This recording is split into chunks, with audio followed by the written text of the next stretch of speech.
What if God told me to do something I did not understand?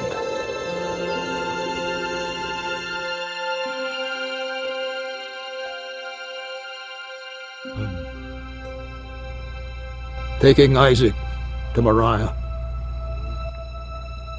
we'll sacrifice to the Lord.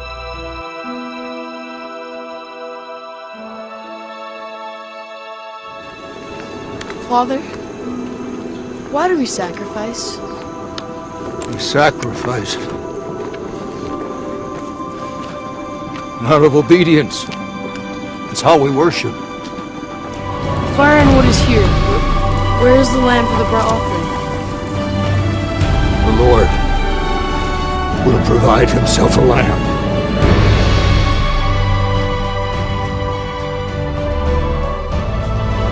Nothing is impossible with God. Did God command Abraham to commit murder when he asked for Isaac to be offered as a burnt offering? Did God contradict himself? Because down through the years, after Abraham, he told his people not to commit murder. Thou shalt not commit murder. Is he any different from other pagan gods who enjoys the bloodshed of human being being offered at the altar? Why would God ask for such a strange worship? Strange, unreasonable. Because if I was one of the neighbors of Abraham and I observed the life of this man, pious and religious or godly, maybe I would hear the testimony of Abraham that the God called Yahweh revealed himself to him. If I was as an observer, an outsider in the life of Abraham, and I would see him and I would hear that his God asked for his son to be sacrificed, to be offered, for me that would be strange. What kind of God would demand such unreasonable worship? How could God destroy the very promise he gave to Abraham? If you're familiar with the story of this man in Genesis, in the book of Genesis, the first book in the Bible, you will read in chapter 11 that God revealed himself to Abraham. And he heard the voice of this God who introduced himself in a special way. Leave your country, Abraham, and go to the land that I will show you. Leave your family. Leave your hometown, the Ur of Chaldeans. Abraham followed God. He believed God's promise of child and posterity. That's why he was considered righteous. If you read the Bible, he was considered righteous because he believed the promise of God. Sarah was barren. Her womb was dead. And God spoke to this couple and said, don't worry, I will give you a child. I promise that you will be the father of many nations. And they believed, although Sarah laughed. And the angel confronted him or her, why did you laugh? You shall call the name of your son, the child that I will give to you, Isaac. Many years after the promise, more than 20 years, they waited and waited. Why would God ask such a strange requirement from his friend? That would mean destroying everything. His faith, his hope, and his love. For God to ask Abraham to offer the very child he promised, that would mean destroying everything he promised to Abraham. How far would you go to obey God? How far would you and I go in obeying the voice of God? People would leave their promising career simply because God spoke to them. How far would you go if God speaks to you today? Like Abraham, how far would we obey God? I asked this question as I was reading the story of this man. What is God looking for in Abraham? After all, he believed God. Although there was a portion in the life of Abraham where they became impatient. Sarah and Abraham became impatient and they said, where is the promise of God? We're getting old. You're turning 100 next month, Abraham. Or maybe next year. And then Sarah scheme and came up with a suggestion, why don't you sleep with my maidservant Hagar, the one we got from Egypt? And Abraham conceded and slept with Hagar. We know that bore a child and they named him Ishmael. Abraham loved Ishmael so much. He really wanted to have a son. And God spoke to Abraham and said, but I will give you a son. It's not through him, but the promised child, you wait for it, Abraham. And God was faithful in his promise. Abraham was 100 years old when Isaac was born. He was very happy. And I asked myself, what is God looking for in Abraham? He did everything that God commanded him to do. What is God looking for in all of us? What is God looking for in all the worshipers of God today? If you're taking notes, the title of this message or this conversation that we will have is Weird Worship. Weird in the sense that it is strange, no? Unreasonable. Again, if I'm an outsider, I look at the life of Abraham. If I was one of his neighbors, I would say, how strange is your God? He gave you that child, and then he will require that you offer him back and kill him? How weird. Weird only because we don't know what was going on between Abraham and God. Today as well, maybe you're making a decision in your life and even your family would not understand simply because you heard from the Lord. People today, one after another, would obey God and still the world will find it weird and strange. Weird worship. And if there's one truth that I want you to bring home today, our takeaway from this message is our worship to God is measured by our complete surrender. What is God looking for in Abraham? What is God looking for from each and every one of us? So allow me to bring you through a journey in the life of this man. Now, in verse 1 of chapter 22, at the outset of the chapter, the author of Genesis gave us already a preempt of what will happen. It says sometime later, this is after, in chapter 21, if I would just move backward one chapter, you know what happened in chapter 21? Then Ishmael was growing up, Sarah gave birth to Isaac, and then when Isaac became 8 years old or 7, Abraham threw a big party or feast for his son. And they were celebrating because this is the promised child. And chapter 21 of Genesis, Hagar or Ishmael was started mocking Isaac. And Sarah saw the mocking of this boy. And Sarah came to Abraham and said, I want you to get rid of that woman and that child. That boy and that woman will not have any inheritance in this family. For Abraham, it was very hard because he loved Ishmael. Ishmael was also his son. But Abraham knew that the promised Messiah will not come, or the promise of God was through Isaac. And then he was bothered in chapter 21, and God revealed to Abraham and said, don't worry, Abraham. I will still bless Ishmael and make him a great nation as well. That's the story of chapter 21. Sometime later, he was already enjoying his time with Isaac, and all of a sudden, here comes God again, the God that he heard many years ago, who said, leave your family and your country, the Ur of Chaldeans, and go to the land I will show you. Again, the Lord spoke to him. God tested Abraham. The good thing about this chapter in verse 1, we are already told that it is a test. Without verse 1, I don't know how would I react in reading chapter 22 because it's very bloody. It's too hard to accept. How can our God demand the life of the child he promised to his friend? Now, it's good that we were told it's just a test. Now, for Abraham, it was all real. And the Lord said to Abraham, Abraham, and he said, here I am, Lord. And he replied, then God said, take your son, your only son, Isaac. Look how specific God was telling Abraham, whom you love. I underlined that phrase because I was asking myself, Lord, were you worried that the loyalty of your friend will be attached to the blessing that you have given him? Were you worried? Was God worried that Abraham would love his son more than God? Is it wrong to love our children more than God? I was asking myself, because I'm a father as well, would Abraham forget me now since he already received the promise? Sometimes we're like that. When we already receive the answers to our prayer, we forget about God. Sacrifice him there.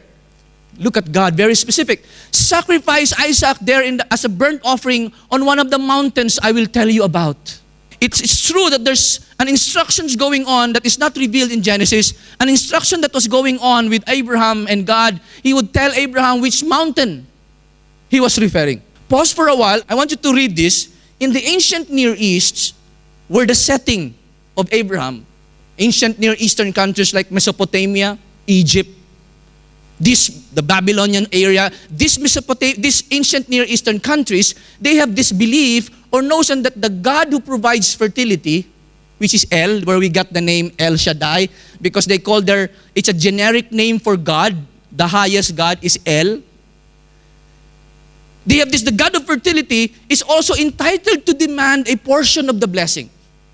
This is where they got the idea of giving their tithes to the Lord. Because God has blessed me, He is entitled of a portion of it. Because even tithing was not original from the Israelites, even the ancient Near East, they had already these practices. And this is expressed in the sacrifice of animals, grain, and children. Now, no wonder Abraham did not object to God by saying, Lord, are you sure?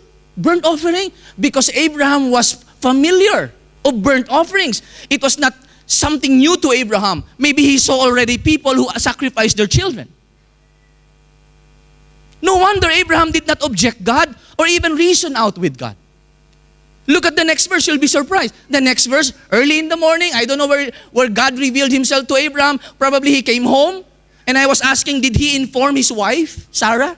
The Bible is quiet when it comes to did he inform Sarah? I want you to notice as I read the scriptures, feel the emotions of Abraham and be very observant of the words as being mentioned in Genesis early the next morning, meaning Abraham was prompt and willing to obey God. He woke up early. Maybe that night he said to Isaac, sleep early.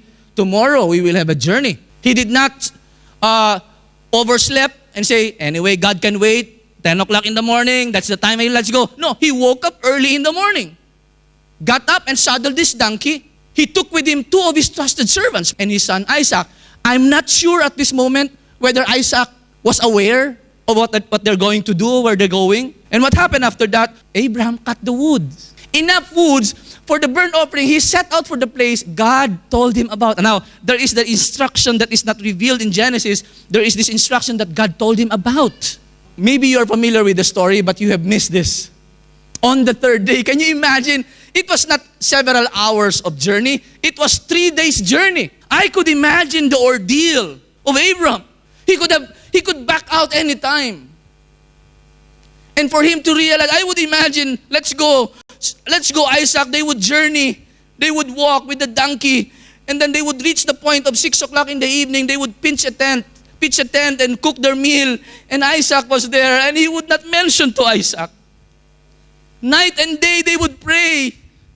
And even sleep with that notion, with that mind, that's, we're going to slay my son. 3 days journey. Can you imagine the intensity in the mind and the heart of Abraham? Sleeping with the 2 servants. Maybe they were asking, sir, where are we going? Just follow me.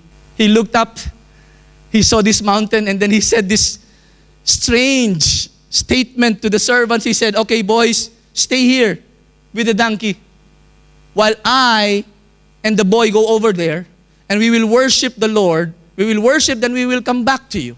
Now, first line, stay here with the boy. Now, I ask myself, why would not Abraham bring the servants? Was Abraham afraid to show to his servants what he's going to do? Was Abraham thinking, if I will bring these 2 servants, and when I'm going to slay my son, maybe they would hinder me? Because they would say, sir, don't do that, sir. Don't do it, sir. Because they're servants. They know this boy. Maybe they took care of Isaac when Isaac was growing. Maybe that's the mind of Abraham. Stay here while I and the boy will go over there. What was Abraham thinking? Maybe they could not understand. They would not understand the weird worship from their point of view of what I'm going to do. But when I read this again, I said, what was going on in the heart of Abraham? Feel the emotions of Abraham. He even called Isaac the boy. He didn't say, my son Isaac. He called him boy. You know, I and the boy. And I asked myself, why are you calling Isaac boy? Was Abraham detaching his heart already? Because he knows that in only a matter of hours or minutes that this boy will be separated from. Was Abraham preparing his heart from the pain of death and losing the very precious child he waited for many years? Wow, we will worship. Take note of this. This is the first time in the Bible, first occurrence of the word worship. Was Abraham evasive? Was Abraham lying? Stay here, we will go, and I will just come back because I'm going to slay my son. Or was this a statement of faith in Abraham? For Abraham, he was saying, I will go and I will sacrifice my son, but I do believe in my heart, he was the one who gave us this child and he can raise him back from the dead. Was this a declaration of faith of a person who believed and fully surrendered to God? What is God looking for? How far would you go if God speaks to you? All of a sudden, Isaac broke the silence. He spoke up. Father, when they were journeying, climbing the mountain, Father, yes, my son, the fire and the wood are here. Isaac said, but where is the lamb for the burnt offering? Maybe at this time, Isaac already feel. Maybe he was trying to analyze. No, everything is here, but there's missing link. Maybe I'm the one. And with the courage, Isaac spoke up and said, where is the lamb, my father? I want you to feel the words of Abraham. He said, Abraham said, God will provide the lamb for the burnt offering, my son. Now, again, I ask myself, Abraham, were you just trying to change the topic? Were you just trying to avoid answering the question directly? He could have said, it is you, Isaac. You are the lamb. Or was Abraham praying? Where's the lamb for the sacrificial offering? Was Abraham saying, may God himself provide? Was this a prayer of Abraham? I don't know, my son, but God will provide the lamb. Look at the specific detail of the description of the event when they reached the place. Meaning, Abraham knew the specific location. When they reached the place God told him about, Abraham built. How long do you build an altar? Do you build an altar? Abraham was taking seriously every instruction of God. He built an altar, he put the woods, arranged it. See how obedient Abraham and very conscientious in following the details of God's instruction. Then he bound his son. Now, why would Abraham tie his son? And here we can see Isaac willingly trusting his parent, his father, giving his arms. And to be bound, meaning Isaac was trusting his father just as his father was trusting Yahweh. We don't know what is going on, but God told us so. He bound his son and laid him on the altar on top of the wood. And look at the next verse. Then he reached out his hand and took the knife and about to slay his son. You know, when you read Genesis chapter 22, it's as if it's a slow motion. But it is a sequence of events. It's fast event. He tied Isaac, he laid it on the altar, he took out his knife and he's about to kill Isaac. That's how fast. We are not told that he laid his son Isaac, and then Abraham knelt down and said, Lord, once again, I'm here. Please confirm, double confirm. Is this the right thing to do? Bibilang ako ng 3, Lord. I'm counting 1, 2, 3. 1, 2, let me see a sign, Lord. Yan na, Lord. No, it was a sequence of events. He tied his son, he put it on top of the altar, he took his knife, and he was about to slit the throat of his son. What a moving and intense episode in the life of Abraham. A final test. I asked myself, why? Hindi ba sapat ang pananampalataya ni Abraham? What is God looking for? Why would God subject his friend to an ultimate test? You know, I appreciate God is never late. Because if he was late only a split second, the blood would shed. Because right there when he took out the knife and about to slay his son Isaac, Abraham, that's how fast. Twice it was repeated, Abraham, the Lord, the angel of the Lord called from heaven. Because Abraham was determined because he was fully surrendered to God. That's how God measures our worship to God. Our worship is measured by our complete surrender. Do not lay hand on him. Do not lay a hand on the boy, he said, the angel. Do not do anything to him. I was imagining Abraham. There was no doubt in his heart. Why would Abraham kill and sacrifice his son? Why was he obeying a strange worship and demand from God? Because Abraham believed that the same God who blessed the womb of his wife, who gave them this child, is able to raise him back and give them back. Give Isaac back to them. Now I know that you fear God. Now, pause for a while. This is a very crucial moment. Abraham, Abraham, don't touch your son. And then the voice of the Lord said to Abraham, now I know. God wants to know. Now I know, Abraham, that you fear God. Why? Because you have not withheld from me your son, the most dearest of all, whom you love. You did not hold back. You were in complete surrender, Abraham. I wonder, are we holding back something from God? The most nearest and dearest of all things. God knows when He looks at our hearts, are we a person that is fully surrendered? Now I know that you fear God because you have not withheld from me your son. Our worship to God is measured by our complete surrender. Raising our hands in worship celebration, clapping our hands, dancing and playing instruments are good. But my encouragement, let the things that we do, whether we kneel down or we stand up or we sit down or we prostrate before God, whatever we do, let it be an outflow of a surrendered life. Because if not, it is not coming from a surrendered life. Those things are just part of liturgy. Those are just expressions and forms.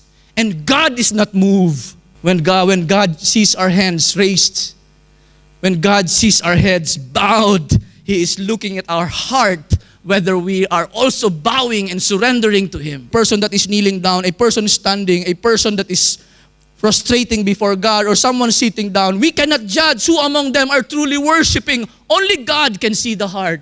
So the form and the style of worship is immaterial. Someday you will be placed in a country, you look for a church, and there's no church like this one with instruments. Will that hinder you in worshiping? If you are worshiping out of a surrendered life, those things doesn't matter to you anymore.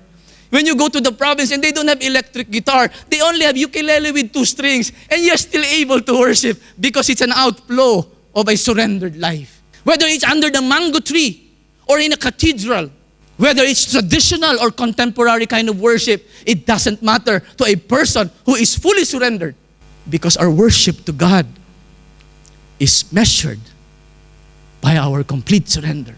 Otherwise, we're just singing. We're not worshiping.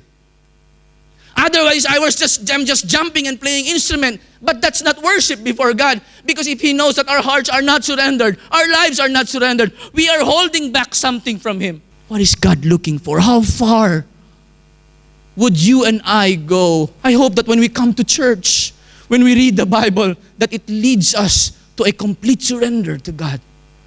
No wonder when someone asked Jesus, what's the greatest commandment? To their surprise, Jesus said, love God with all your heart, your mind, your soul, your whole being.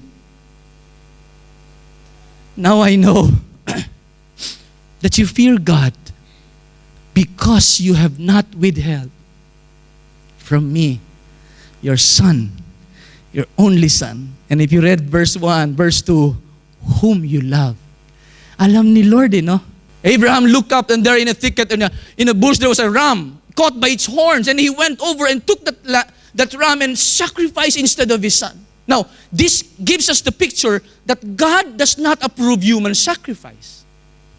Because this event shows us that God is orienting the Israelites, that He is in favor of a substitute animals for worship.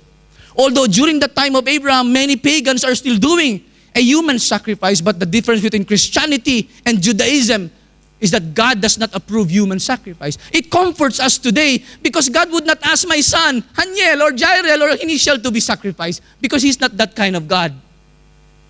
He does not approve human sacrifice. But you know what? Romans chapter 12, Paul said, but God wants us to offer our bodies as living sacrifices, holy and acceptable, for that is our reasonable act of worship. Wow, that's your acceptable act of worship. Until we do that, everything that we do are just forms. What happened here in Mount Moriah is a pre-picture. In the seminary, when we were discussing this many years ago, 20 years ago, when we were discussing this in the seminar, the event in the life of Abraham, my professor was teary, crying when he was talking about Abraham, because this is the whole heaven was looking at Mount Moriah. If this man will not hold back from God, the whole heaven is looking at Abraham. Would this man, how far this man would obey the voice of God? All of them were watching Abraham. And they saw Abraham tie his son, laid him on the altar, get his knife, and he was about to slay his own son. My professor was crying and he was saying, it's a pre-picture of what will happen down the years. But on the same mountain in Moriah where Jerusalem temple will be built someday, the Father and the Son also journeyed into what we call Calvary and sacrificed Jesus without holding back. Paul said, God did not spare His own Son. How would He not give you everything? No wonder John the Baptist, when he saw Jesus, he shouted, behold the Lamb that will take our place to redeem us. Abraham called that place, the Lord will provide. On this day, it is said, on this mountain of the Lord, it will be provided. I wonder where we get the idea. Today, when we apply this verse, wala akong pambayad ng rent. I have financial problem, and you usually hear the words, don't worry, God will provide.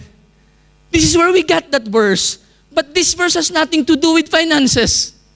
It's more than finances. It's the very salvation that God has promised. Don't worry.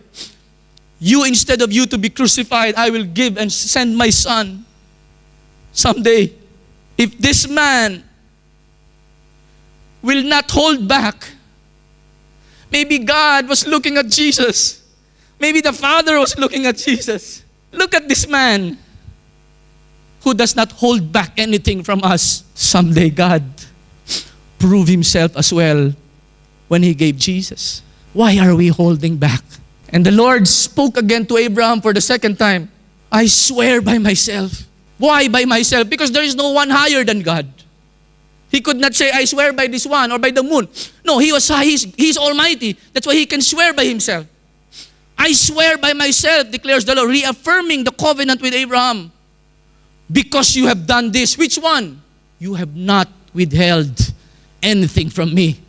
Because you have done this and you have not withheld your son, I will bless you. I will surely, really bless you, Abraham, and your descendants forever. I noticed, and I was reading this, I was saying, Lord, my obedience to you today, because I obey you, the future of my children will be affected. They too will benefit from my obedience. In the same manner, because of my disobedience to God, my family and my children and my loved one will also suffer. So be careful, brothers and sisters. And through your offspring, God said to Abraham, all nations of the earth will be blessed, Abraham. Why? Because you have obeyed me. How far would we go? Is there anything that we're holding back? My prayer is that every time we come to church, or even before you sleep, when God looks down at us and see our hearts fully surrendered, that gives a smile on the face of God. That's my son. And God is pleased because He knows that we fear Him. And the rest was history for Abraham. How is our journey? How is our relationship with God? Don't dwell so much on the forms at the expense of the real thing. That God measures our true worship with our complete surrender. So worship has nothing to do with songs. It helps. But it has nothing to do with instruments. It helps. But it has nothing to do with all these things. It is good to have all these things if we can afford. Worship team, ministers in the church, all these things are good. But let it be an outflow of your fully surrendered life to God. Otherwise, we're just singing. Otherwise, we're just clapping. Again, our worship to God is measured by our complete surrender. God knows the most dearest and nearest of all things. And God would ask that from us. What is God looking for? What is God looking for? None other than a complete surrender. Now, what to do about these things? Now we know that God measures our worship by our complete surrender. I remember David. He came before God and he said, "Search me, O God." I think the first step that we should do is come before the Lord tonight, later on, in your special moment, you come before the Lord and you say, "Lord, search me. Is there anything that I'm holding back from you? Anything?" Let God speak to us. And once God said those things and pointed those things, may we be willing to lay them at the altar. Then and only then our worship matters to God. Because the heart of worship is actually a heart fully surrendered. Amen.